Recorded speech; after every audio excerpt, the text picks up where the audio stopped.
What's up everyone, Allan Morrow here and welcome to today's video. In today's video I want to be showing you the leads to my new track which has just been released today on Pure Trance Neon called What Are We? The leads are a little bit unique in a way that they're not your typical sort of melody sort of style leads. They are just basically quite simple but got quite a bit of movement to them in terms of like the sort of build to them and stuff like that. So because of that, I wanted to give you a little insight into how they're created so that you don't always think you just got to go down your own typical route of just, you know, a melody and some pads and stuff like that. So yeah, let's get straight into it and I'll show you exactly how these are created. Okay, so what I've got here is the leads. There's two main leads. As I say, the MIDI for these things is really simple. If I just zoom in here, it's just a repeating pattern like this. I'll let you hear it. Actually, I'll let you hear quickly the track. Just how so you can hear what the track sounds like. So this is the main breakdown part here.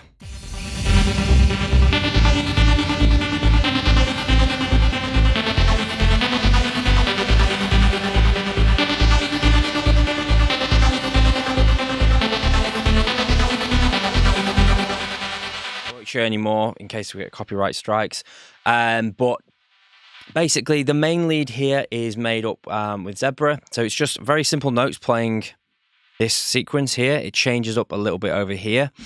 And then this bass pattern playing underneath, which is basically harmonizing with the top notes here. So we've got, sorry, this one and this one.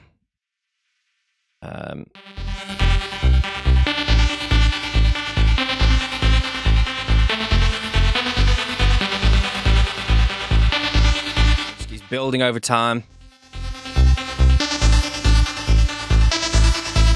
So I'll go through the actual synth and how that's like made up, and then we'll go through the automation and the processing and stuff like that. So essentially what we've got here is one oscillator going through a filter. It's got two voices, heavily, well, not heavily detuned, but quite a bit of detune on them there.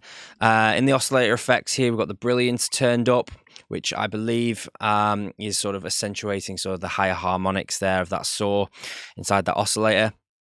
And then it goes through to this filter here. Now, this low-pass filter is sent to LFO1, so it's kind of doing this over time with the filter going up and down. So really sort of kind of like simple stuff there. In here, in the effects, we've got a bit of EQ, delay, and compression. We've got the noise oscillator there just to kind of, if I just isolate this, you can hear. Just adding a little bit of noise texture there to the actual lead sound. So real kind of simple stuff in there. As I say, it's just a very simple pad, just playing some notes. But then on this effects chain, I have a gate here. Now I've turned the gate down a bit, so it's not sort of like on and off, on and off. You can hear it's kind of a bit more like this.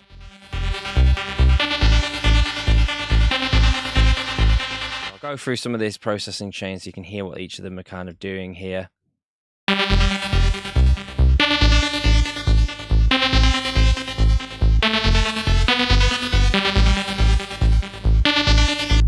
So it's kind of a bit sort of like hitting there, but it's not sort of playing through, which is what I kind of wanted it to do. Now, I could have changed the envelope shape. That's totally fine, but I didn't want to do that. I wanted to add a little bit more sort of like delay from that attack from the initial part of the hit. So this is where I added in a tape delay.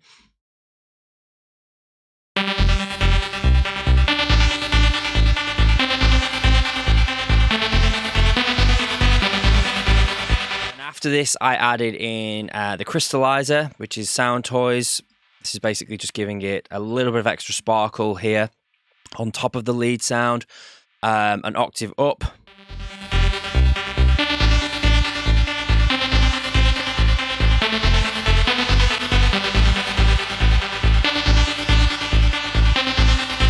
Just a slight little bit of shimmer there on the top of that. Then we have the tremolo, which is just moving it slightly left and right over 2 bars. Very small amount though, not a great deal.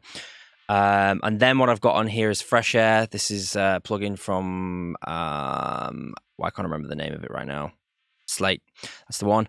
And it's just basically adding a little bit of sort of like of an airband sort of thing to it.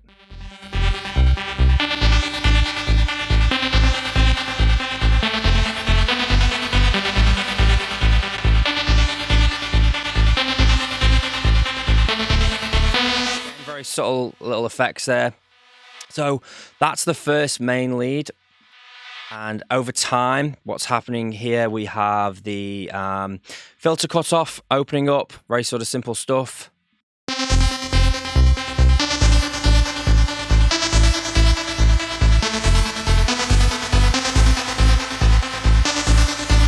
You'll notice as well in the lead sound, it's kind of changing each as it goes through. So if we look here, the notes change here, and they also change again here.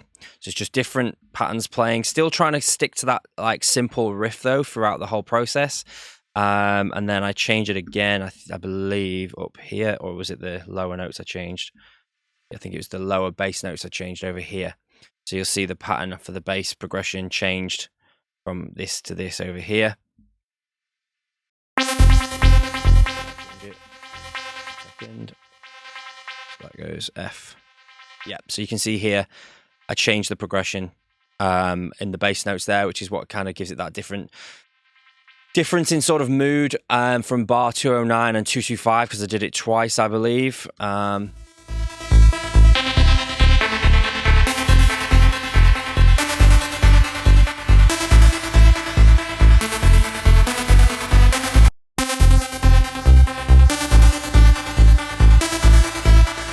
Those different changes. If you listen to the full track as a whole, you'll hear those different changes and mood changes in the actual lead sound when you're listening.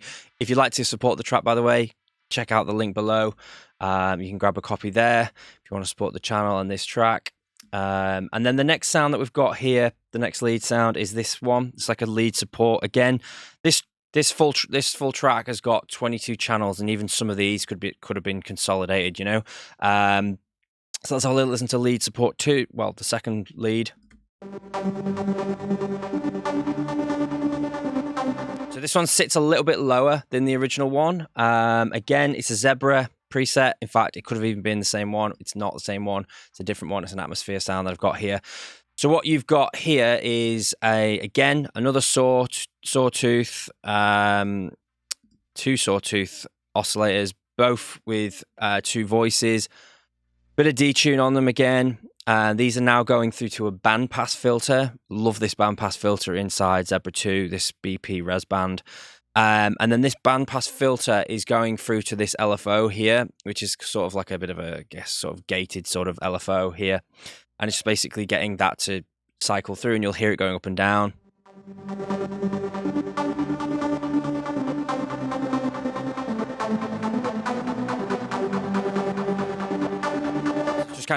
Just kind of giving it a little bit more texture to that main lead there. And also I would have put it in there because I felt that this main top lead on its own didn't have enough low end to it.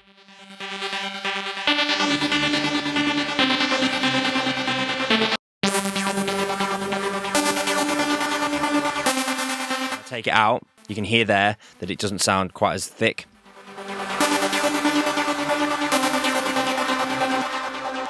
So you've got those 2 oscillators going through to that bandpass filter, sweeping up and down. And then you've got a bit of delay, bit of reverb on there. Now in the actual synth effects as well on here, again, I've got a gate, same gate as before, I believe. Again, dragging down the volume a little bit so it's not just so staccato-y, whatever you want to call it. And then we've got a bit of EQ, tape delay again, crystallizer again. This time I've added in Vinyl, this free plugin from I'm forgetting all the names of these plugins, Isotope. And this is just to basically add a little bit of warp to it, just to give it that sort of difference in pitch as it's going, slight amount, bit of wear, and a little bit of mechanical sort of electrical noise to it, just to try and give it a little bit of that older sort of feel to it, older sort of retro sort of sound. So that's that. And then what else have I got? Compression, which is only there for the side chaining of the drop, and I think the same for the compressor. I didn't do it on that one, but I've done it on this one just to duck as the kick comes in that low end. And then what else? We've got an exciter on there just to give it a little bit of high end sort of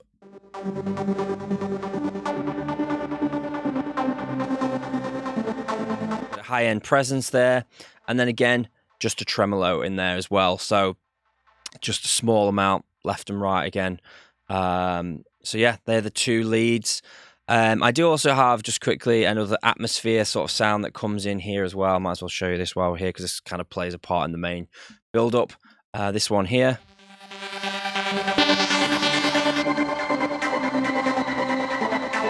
So again, this is another gated sort of pad sort of thing here, if I just play it on its own. And again, it's a similar sort of structure here. It's with this track, I wanted something to sort of be it wanted to sound quite hypnotic. And I find that gates kind of help kind of do that. So this is kind of nice. Then you've got the crystallizer on it again. I've got this RC20 retro on it here, which is just kind of adding a little bit of wow and flutter to it, just to give it, again, that bit of movement, a little bit of wobble there. There's a little bit of noise in there. And again, just a little bit of dropouts and stuff like this here in volume, just to kind of, again, just to try and give that bit of movement to it. What else have I got in here? I've got tremolo. Again, this is a bit more of a drastic sort of back and forth with the tremolo there. And then I've got this reverb, which, if you haven't checked it out yet, do. It's expensive, but for me, I feel like it's better than Art's Acoustic. It's got a really nice lush reverb to it. And then compression, again, this is just to sidechain it. So that's basically how it's built up. Really kind of simple stuff. The notes, again, really kind of simple, but I just kind of felt that it worked for the sort of style of the track that I was trying to make. But yeah, I hope this is giving you a little bit of inspiration to try new things with your lead sounds. That's it, really. Yeah, I don't have really anything else to say. So I hope you've enjoyed the video. Please hit the subscribe and notification bell if you have enjoyed the video and you've taken some value from it. And if you'd like to support the track, please head over to Beatport and grab your copy now.